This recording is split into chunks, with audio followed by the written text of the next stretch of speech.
¿Sabías que existen 16 tipos de personalidades? ¿Quieres saber cuál es la tuya? Bienvenida a este podcast de autoconocimiento, un podcast donde exploraremos la importancia que tiene la salud mental y el autoconocimiento para lograr un desarrollo personal. Mi nombre es María Andrea Algara y soy psicóloga clínica y te apoyaré para que a través de teoría y de pequeños ejercicios prácticos logres tener un crecimiento personal y así poder desenvolverte de una manera más fluida en tu vida personal y en el ambiente empresarial. Este mes en específico estamos hablando sobre la personalidad. ¿Qué es? ¿Cuál es? ¿Y cuál es su historia? Pero sobre todo, te ayudará a que identifiques características de tu personalidad y al hacerlo, poder tener herramientas para desenvolverte de una manera más fluida en tu vida personal. La semana pasada hablamos sobre Freud y sus 3 instancias, el ello, el yo y el superyo. También hablamos sobre Jung y sus arqueotipos. Hoy te voy a seguir hablando sobre Jung, pero no te voy a hablar sobre los arquetipos, sino otra parte de su teoría. Jung propuso que existen 2 formas fundamentales de percibir el mundo, a través de la sensación y a través de la intuición. Hay 2 formas básicas de tomar decisiones, a través de la lógica o a través de los sentimientos. Ahora te voy a contar una historia de una madre y una hija, una madre apasionada por la psicología y por la teoría de Jung, y una hija que heredó todo esto. Juntas crearon uno de los test de psicología que describe la personalidad, pero no desde el punto de la patología, sino más bien desde el carácter y sus diferentes puntos de vista. Yo no sé si ustedes lo saben, pero para crear un test se tienen que pasar por una serie de etapas que hacen que sea una tarea muy ardua y muy complicada. Y es aquí donde comienza la magia y la teoría se vuelve ciencia. Imagínate que tienes que comprobar una teoría, pero para eso tienes que hacer preguntas y cada pregunta tiene que medir precisamente lo que debe medir. Después de muchos borradores y muchas entrevistas, creas tu primer cuestionario y lo aplicas a una población como de 30 personas. Después ves los fallos y haces un segundo borrador. Y este borrador lo aplicas más o menos a 10 personas por pregunta. Es decir, si tienes 30 preguntas, son 300 personas. Pero es recomendable que incluso lo apliques a 20. Una vez que tienes eso, tienes que hacer muchísimos análisis estadísticos. Y ya por fin, tienes un test de psicología. En resumen, ahora con la tecnología, en promedio, para hacer un test de psicología, te tardas entre 5 a 10 años. Hace mucho tiempo, y estamos hablando de hace varios años, Catherine Briggs y su hija Isabel Myers, creadores del test de psicología Myers y Briggs, mejor conocido como 16 personalidades, no se rindieron y lo lograron. Ahora, ¿cuáles son estas variables de personalidad? Este test contesta a estas 4 preguntas y hace una extra por si acaso. 1. ¿Cómo me lleno de energía? 2. ¿Cómo percibo el mundo? 3. ¿Cómo tomo decisiones? 4. ¿Cómo trabajo y planeo? Voy a empezar por el primero. ¿Cómo saco energía? Aquí lo dividimos en 2. Primero está la persona introvertida, que se llena de energía estando consigo mismo y en su mundo. Es esta persona que disfruta sus momentos de soledad estando en su casa con un libro y tranquilito. Y el otro es el extrovertido. Las personas extrovertidas se llenan de energía rodeadas de gente. Un ejemplo es que sean el alma de la fiesta. Llega y todo el mundo lo conoce. Saluda a todo el mundo. Es la persona principal.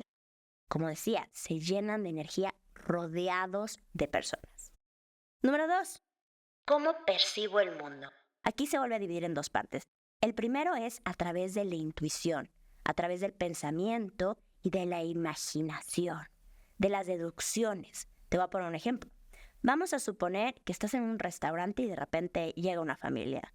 Y entonces tú empiezas a crear telenovelas. Esta es la mamá, este es el papá, este es el hijo, etc. Y resulta que esa historia que te creaste alrededor de esa familia que estás observando es verídica. Eso quiere decir que te mueves a través de la intuición. Otra forma de percibir el mundo es a través de la sensación, es decir, a través de los sentidos. ¿Qué significa? Te pondré otro ejemplo. tenemos una persona que quiere comprar un tapete. Pues no lo va a comprar por la lógica, no. Tiene que tocarlo, sentirlo, acostarse en el tapete. Eso es percibir el mundo a través de las sensaciones. Número 3. ¿Cómo tomo decisiones? ¿Lo hago a través de mis sentimientos o lo hago a través de la lógica? 4. ¿Cómo trabajo y planeo? Aquí lo podemos dividir en 2 partes.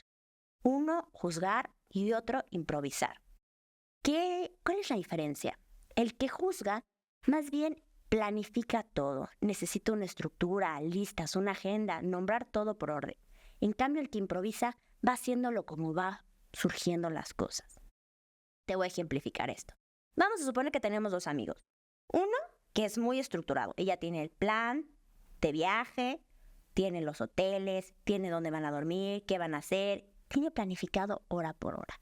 Pero el otro amigo le gusta improvisar, ¿no? Es de los que llegan al aeropuerto y dicen, ¿cuál es el siguiente vuelo? Vamos por ahí, ¿no? Vamos a la aventura. La idea es que uno y el otro se complementen. Pero bueno, si no lo logran, esto se puede volver en un poco una crisis.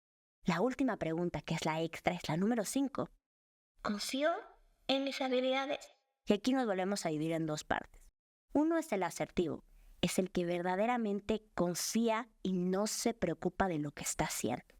Y el otro es el cauteloso, que es autoconsciente, es sensible al estrés y todo el tiempo está buscando ser mejor. Ambos tienen pros y contras, ¿no? El asertivo confía y logra hacer lo que se propone porque cree en sí mismo, pero a veces puede pasar a ser demasiado confianzudo y meter la pata. Y el cauteloso nunca confía, pero puede tener un mejor desarrollo. El test hace una mezcla de estas 4 personalidades y esta extra de la que hablé, pero sobre todo estas 4. 4 por 4, 16. 16 personalidades. Ahora, ¿por qué es importante esto en el desarrollo empresarial? Vamos a hablar de algunos puntos. 1. Mejora el autoconocimiento y el desarrollo personal. Entre mejor te conozcas a ti mismo y entre mejor conozcas a tu equipo, va a ser mucho más fácil desenvolverte y tener un mejor desarrollo. 2. Optimiza los equipos de trabajo. ¿Qué significa esto? Pues entre tú mejor conozcas a tu equipo y tu equipo te conozca mejor a ti, va a ser más fácil tener dinámicas y poder guiarlos mejor. Si tú tienes una persona introvertida, no lo pongas a dar conferencias. Si tienes un extrovertido, mételo a ventas. 3. Comunicación eficaz. Cuando conoces bien el tipo de personalidad que tiene cada persona, es más fácil dirigirte a ellos y tener una mejor comunicación, saber qué funciona y qué no funciona. 4. La retención y la selección del talento. Cada puesto es como un par de zapatos. Tú te pones los zapatos y te tienen que quedar perfectos, ni apretados ni grandes. Igual con el trabajo. Habrá gente que le quede holgado y habrá gente que le quede apretado, pero lo importante es que cada zapato quede a la medida y cada puesto de trabajo sea perfecto. 5. Liderazgo. Entre mejor, reitero, conozcas a tu equipo, más fácil vas a ver cuáles son tus características positivas y cómo ayudarlos a que se desarrollen y que sean mucho más eficientes en el objetivo que se planteen. 6. La creatividad y sobre todo 7. La toma de decisiones. Ahora te toca a ti conocerte mejor. ¿Qué tipo de personalidad tienes? ¿Sabes qué tipo de personalidad tiene? Te va a ayudar a desenvolverte mejor en cualquier situación. Comprender que si eres introvertido no te vas a ir a ventas y que si eres extrovertido no te vas a encerrar en una casa, te va a ayudar a entender por qué y cuándo te desgastas más de energía. Entre mejor te conozcas, más fácil será para ti tomar decisiones. Así que acabando este audio, buscas en Google 16 personalidades y contestas este test. Gracias por escuchar y te deseo una linda semana.